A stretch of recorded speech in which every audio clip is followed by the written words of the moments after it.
हमारे class 9th के छोटे छोटे प्यारे प्यारे नन्हे मुन्ने बच्चे अब धीरे धीरे क्लास 10th की ओर मूव कर रहे हैं। अब उन सारे नन्हे मुन्ने बच्चों के मन में एक सवाल आया है कि भैया हम क्लास 10th में तो आ गए हैं, अब हमें किन किन पॉइंट्स पे ध्यान रखना है, किस तरीके से हमें क्लास 10th की तैयारी स्टार्ट करनी है ताकि हम क्लास 10th के फाइनल एग्जाम में एक अच्छा स्कोर कर सकें। इसके साथ साथ हमारे जो आगे के सपने हैं उसके लिए हम एक अच्छा फाउंडेशन तैयार कर सकें। ठीक है। Hello everyone, welcome back to the channel. मेरा नाम है Gautam Kumar and I am a pass out student of NIT Jamshedpur. तो आज की इस वीडियो में हम लोग इसी टॉपिक पे बात करने वाले हैं कि कौन से ऐसे पॉइंट्स हैं जिस पे आपको ध्यान देना है, क्या क्या चीजें हैं जो क्लास 10th के तैयारी के लिए बहुत इंपॉर्टेंट है। अगर आप क्लास 10th में हो बच्चों और आप मैथ्स को काफी बेहतरीन तरीका से पढ़ना चाहते हो तो सबसे पहला स्टेप है नो योर सिलेबस। भैया सिलेबस जानना क्यों इंपॉर्टेंट है? देखो मैं आपको एक एग्जांपल से समझाता हूं। जैसे कि आपको एक नदी पार करनी है। अब आप नदी पार करने जा रहे हो तो आप सबसे पहले उसमें गहराई नापोगे ना। क्या करते हैं लोग, एक छड़ी लेते हैं इतना बड़ा और उसको डाल के देखते हैं कि कितना गहराई है। सोचो आप क्लास 10th की तैयारी करने जा रहे हो, आप बिना सिलेबस जाने कूद जाओगे क्या? नहीं ना।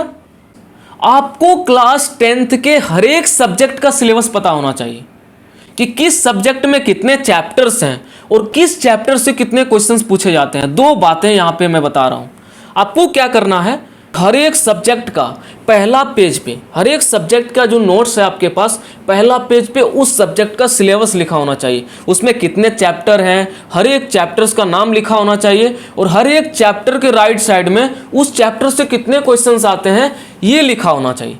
देखो अगर आप 95% लाना चाहते हो तो ये सारी चीज़ें मैटर तो नहीं करती है कि किस चैप्टर से कितने क्वेश्चंस पूछे जाते हैं, किससे नहीं पूछे जाते हैं। आपको सारे चैप्टर्स करना पड़ेगा, लेकिन फिर भी आपको तैयारी के दौरान आपके दिमाग में ये बातें चलनी चाहिए कि कौन से चैप्टर्स कितने ज़्यादा इंपॉर्टेंट हैं, कौन से चैप्टर पे हमें कितना ध्यान देना है, कौन से चैप्टर को हमें कितनी बार रिवीजन करना है। ये सारी बातें जानने के लिए आपको कहीं ना कहीं ये पता होना चाहिए कि किस टॉपिक से कितने क्वेश्चंस पूछे जाते हैं। तो सबसे पहला स्टेप क्या है, सारे सब्जेक्ट का अलग अलग नोट्स बनाओ और उसमें पहला पेज पे सिलेबस लिख दो और सारे चैप्टर्स के सामने कितने कितने क्वेश्चंस पूछे जाते हैं उन सारी चीज़ों को मेंशन कर दो। इससे आपको एक कंप्लीट ओवरव्यू पता चल जाएगा सिलेबस का।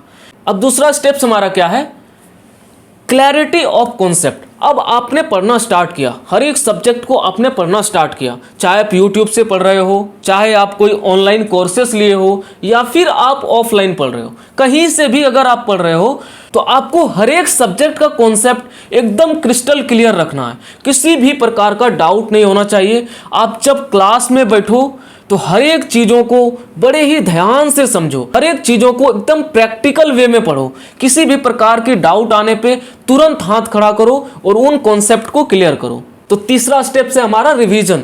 रिवीजन सबसे इंपॉर्टेंट है। अगर आप किसी भी चैप्टर को कितना भी बढ़िया से पढ़ रहे हो और रिवीजन नहीं कर रहे हो तो वो चैप्टर आपके हाथ से निकल जाएगा। रिवीजन सबसे इंपॉर्टेंट है।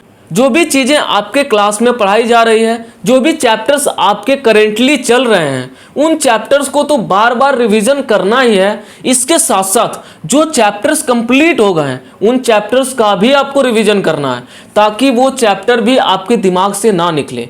और चौथा स्टेप से हमारा give a proper time to all the subject.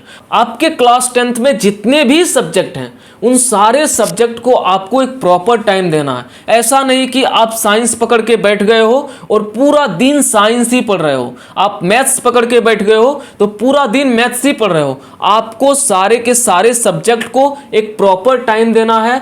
क्योंकि देखो अगर आप 95% मार्क्स लाना चाहते हो तो आप किसी एक मैथ्स से तो नहीं ला सकते हो, आप साइंस से तो नहीं ला सकते हो, आपको सारे सब्जेक्ट पढ़ने पड़ेंगे। नेक्स्ट आता है लिमिटेड योर रिसोर्सेस। अभी के टाइम में बच्चे सबसे ज़्यादा अगर गलती कर रहे हैं ना तो इसी पॉइंट पे कर रहे हैं। वो क्या करते हैं, वो कई सारे रिसोर्सेस का इस्तेमाल करते हैं। जैसे मैथ्स का एग्जांपल लें तो मैथ्स के कई सारे बुक्स लगाते हैं। कभी वो KC सिन्हा लगा रहे हैं, कभी NCERT लगा रहे हैं, कभी RS अग्रवाल लगा रहे हैं, कभी PYQ लगा रहे हैं, कभी गूगल से क्वेश्चन लगा रहा है।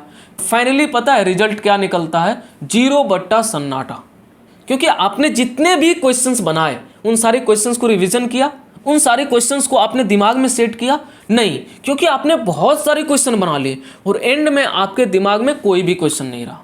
तो भैया हमें कौन से बुक बनाने हैं? इसमें भी कई सारे कन्फ्यूजन है। कोई बोलता है RS अग्रवाल से 70% क्वेश्चन आता है, कोई बोलता है KC सिन्हा से 80% क्वेश्चन आता है, कोई बोलता है RD शर्मा से 70% क्वेश्चन आता है। लेकिन मैं आपको एक बात बताऊं, NCERT से 100% क्वेश्चन आता है। अगर आपने सिर्फ NCERT और दूसरा PYQ, ये दो चीज़ें अच्छे से कर ली ना, तो मैं आपको गारंटी दे रहा हूं कि आपको इसके अलावा कुछ भी करने की आवश्यकता नहीं है। बस क्या करना है, किसी भी सब्जेक्ट का सबसे पहले कॉन्सेप्ट को क्लियर करना है, उसके बाद NCERT लगाना है। NCERT के पीछे जितने भी क्वेश्चंस दिए हुए हैं उन सारे क्वेश्चंस को लगाना है, उसके बाद आपको PYQ लगाना है। इतना अगर आप हर एक सब्जेक्ट के हर एक चैप्टर में कर ले गए तो आपको इसके अलावा कुछ भी नहीं करना है। उसके बाद एग्जाम के समय बस आपको सैंपल पेपर्स लगाने हैं और उस समय आपके 100 आउट ऑफ 100 हर एक सब्जेक्ट में आ रहे होंगे।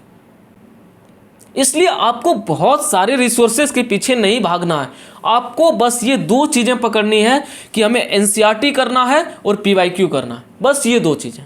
ठीक है, तो आज का वीडियो हम लोग यहीं पे समाप्त करते हैं। आशा करते हैं आपको इस वीडियो से कुछ सीखने को मिला होगा। अगर आपको वीडियो ये थोड़ा भी हेल्पफुल लगा हो तो आप इन चीज़ों को अपने प्रिपरेशन में शामिल करो, इन चीज़ों को अपने प्रिपरेशन में अप्लाई करो, ताकि आप एक बढ़िया रिजल्ट लेके आओ, एक बढ़िया स्कोर करो। मेरी शुभकामनाएं आप लोगों के साथ है। मिलते हैं नेक्स्ट वीडियो में। जय हिंद।